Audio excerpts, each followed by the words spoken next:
ప్రభుత్వాలు బీసీల విషయం ఎందుకు అమలు జరపటానికి ఇష్టపట్టలేదు అని మనం మాట్లాడుతూనే ఉన్నాం. నిరంతరమే భౌతిక అభివృద్ధి ద్వారా ఆధిపత్య కులాలకు మాత్రమే ఈ అభివృద్ధి ఫలాలు అందే విధంగా ప్రభుత్వాలు చర్యలు తీసుకుంటున్నాయి అని మనం గమనించాలి. ప్రభుత్వాలు ఈ బడ్జెట్లను కనుక చూసినట్లయితే మొత్తం బడ్జెట్లను తమ వైపే మళ్లించుకోవటం అనేది మనం చూడాలి. దాన్ని సీరియస్గా మనం పరిశీలించాలి. అసలు మొత్తం బడ్జెట్లను తమ కులాల వైపే మళ్లించుకుంటున్నాయి. తమ కులాలు ఏ ఏ రంగాల్లో రాణిస్తున్నారో వాళ్ళు మరింత రాణించటానికి ఈ బడ్జెట్లను అటువైపు మళ్లించుకోవటం మనం చూడవచ్చు. బడ్జెట్లే కాదు, కేవలం ప్రభుత్వం కేటాయించే నిధులే కాదు, అప్పులు కూడా తీసుకొచ్చి ఆ అప్పులను కూడా మొత్తం ప్రజలపైన రుద్ది ఆ అప్పులను కూడా తమ వైపే మళ్లించుకోవటం అనేది మనం చూడాలి. కాబట్టి ప్రభుత్వాలు చేసే ఈ నిర్వాహకం వల్ల తెలంగాణ ప్రజలు, ప్రధానంగా కింది కులాల ప్రజలు చాలా అపారమైన నష్టానికి గురవుతున్నారన్న విషయాన్ని మనం కనుగొనాలి. అసలు ఈ తెలంగాణలో రాజకీయ పార్టీలు ఉన్నాయా లేదా మనకు అర్థం కావటం లేదు. తెలంగాణలో రూలింగ్ పార్టీ చేసే వ్యవహారాలను అపోజిషన్ పార్టీసు అసలు వాటిని అంటే దీన్ని బట్టి చూస్తే మనకు అర్థమయ్యేది ఏంటంటే అన్ని రాజకీయ పార్టీలు అగ్రకులాల చేతుల్లోనే ఉన్నాయి. కాబట్టి ప్రభుత్వం కూడా అగ్రకులాల చేతుల్లో ఉంది. కాబట్టి వాళ్ళ మధ్య ఒక అవగాహన అనేది, సంపూర్ణమైన అవగాహన అనేది ఉంది. ఆ సంపూర్ణమైన అవగాహనతో వాళ్ళు మాత్రమే పంపకాలకు చేసుకొని ఈ రాష్ట్రంలోని ప్రజలకు అభివృద్ధి ఫలాలు అందకుండా చేస్తున్నారన్న విషయాన్ని మనం గమనించాలి. అయితే ఇక్కడ రాష్ట్ర ప్రభుత్వం ఉంది, కేంద్రంలో బీజేపీ ప్రభుత్వం ఉంది. కేంద్ర ప్రభుత్వం ఏం చేస్తుంది, రాష్ట్ర ప్రభుత్వం ఏం చేస్తుంది, వీటిని కనుక చూసినట్లయితే ఇప్పుడు మనం ఏ అంశాలనైతే మాట్లాడుకున్నామో అదే అంశాలు, అదే పద్ధతి కేంద్రం కూడా చేస్తుంది, రాష్ట్రంలో కూడా చేస్తుంది. ఇలాంటి పరిస్థితి తెలంగాణకు 12 సంవత్సరాల తర్వాత కూడా వస్తుందని సంవత్సరాల బడ్జెట్. దీనికి సంబంధించిన వివరాలు చిరంజీవులు గారు తయారు చేసిన పాంప్లెట్లో ఆల్రెడీ సర్క్యులేట్ చేయడం జరిగింది.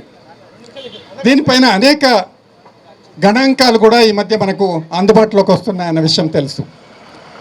వాటిని పరిశీలించి చూసినట్లయితే మనకు అనిపించేది ఏంటంటే 5% పైగా ఉన్న బీసీలకు కేటాయించింది అన్న విషయాన్ని మనం చూసినట్లయితే ఈ దేశంలో బీసీలకు వ్యతిరేకంగా రాజకీయ పార్టీలు కాదు, ప్రభుత్వాలు కూడా పనిచేస్తున్నట్టు మనకు తెలుస్తుంది. కాబట్టి ఏ అపోజిషన్ పార్టీ లేదు. బీసీలను ఏ విధంగా వంచాలి, బీసీలకు ఏ విధంగా అభివృద్ధి ఫలాలు అందకూడదు, బీసీలకు ఏ విధంగా తమ హక్కులను పరిరక్షించుకునే అవకాశాలు లేకుండా చేయాలి, బీసీలు పూర్తిగా అటు రాజకీయ పార్టీలపైన, ఆధిపత్య కులాలపైన ఆధారపడి ఏ విధంగా జీవించాల్సిన పరిస్థితులే రూపొందించాలో అవన్నీ కూడా ఒక వ్యూహాత్మకంగా ఈ రాజకీయ పార్టీలు, ఆధిపత్య కుల రాజకీయ పార్టీలు, ప్రభుత్వాలు ప్రయత్నం చేస్తున్న విషయాన్ని మనం అర్థం చేసుకోవాలి. కాబట్టి బీసీలు వీటన్నిటికీ వ్యతిరేకంగా పోరాడాల్సిన అవసరం ఉంది. బడ్జెట్లో చిరంజీవులు గారు అంతకుముందు పేర్కొన్నట్టు 18,000 కోట్ల బడ్జెట్లో కేవలం 18 లక్షల కోట్ల బడ్జెట్లో కేవలం బీసీలకు 18,000 కోట్లు మాత్రమే ఖర్చు పెట్టారు. అంటే 1% మాత్రమే ఖర్చు పెట్టారు తెలంగాణలో గత 12 సంవత్సరాలుగా. అంటే ఈ 1%లో కూడా డైవర్షన్ అనేది విపరీతంగా ఉంది. కాబట్టే మనం బీసీ సబ్ ప్లాన్ డిమాండ్ చేస్తున్నాం. ఫండ్స్ డైవర్షన్ అనేది, ట్రాన్స్ఫర్ అనేది, ల్యాబ్స్ అనేది లేకుండా ఉండాలంటే తప్పనిసరిగా బీసీ సబ్ ప్లాన్ కామారెడ్డి డిక్లరేషన్లో ప్రామిస్ చేసినట్టు ఈ బడ్జెట్ సెషన్లోనే ఇంట్రడ్యూస్ చేయాలి.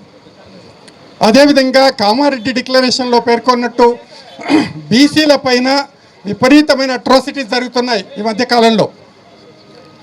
ఫండ్స్ కేటాయించకుండా ఏ విధంగా బీసీలను నిరంకుశంగా అణచటానికి ప్రయత్నాలు చేస్తున్నారో అదేవిధంగా భౌతికంగా కూడా బీసీలను అసలు ఉద్యమాల జోలికి పోకుండా అణచటానికి కూడా ప్రయత్నాలు చేస్తున్నారన్న విషయాన్ని మనం గమనించాలి. కాబట్టి దీనిపైన మనం మూకుమ్మడిగా యునైటెడ్గా మనం పోరాడినప్పుడు మాత్రమే మనం ప్రభుత్వాలను మన వైపు తిప్పుకోవటానికి సాధ్యమవుతుంది.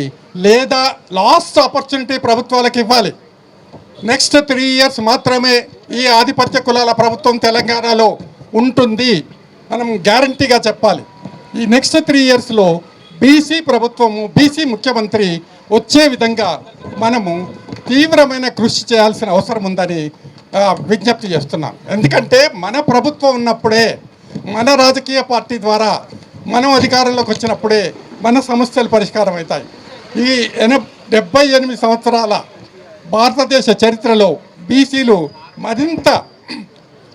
మరింత నష్టం జరిగింది అన్న విషయాన్ని మనం అర్థం చేసుకొని ఆ నష్టాన్ని వడ్డీతో సహా పూరించుకోవటానికి మనం రాబోయే 3 సంవత్సరాలు ఉద్యమాల ద్వారా మన వాళ్ళని చైతన్యం చేసుకొని మనం రాజ్యాధికారంలోకి రావడానికి ప్రయత్నం చేసినప్పుడు మాత్రమే తెలంగాణలో నిజమైన మార్పు వస్తుంది, దేశంలో నిజమైన మార్పు వస్తుంది, బీసీల అభివృద్ధి అప్పుడు మాత్రమే సాధ్యమవుతుంది.